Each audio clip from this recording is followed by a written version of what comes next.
Good morning, Mogadishu.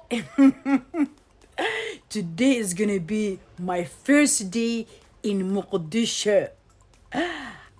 I just arrived yesterday evening, and today is gonna be my first morning in Mogadishu a day.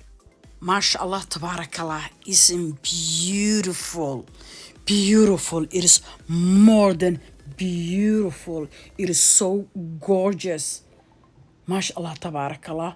halkaas oo farta aan ku fiiqaayo waxaa waaye laamigii la dhahayay waxaa la dhahaa via Liberia. iga qaleeyahe la yaabinina waa cusbaa. Okay, magacii waa soo qaba la ahay. Can you believe me? Subaxa markaan albaabka aan kasii baxayay baabuura banaanka dil qof waardiyanaysa ma jirto.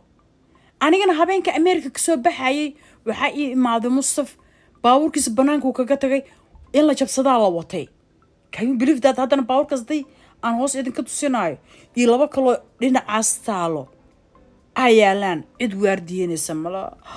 allow nabadda iyo barwaaqada iyo reereenta u siyaadi cadowgana ka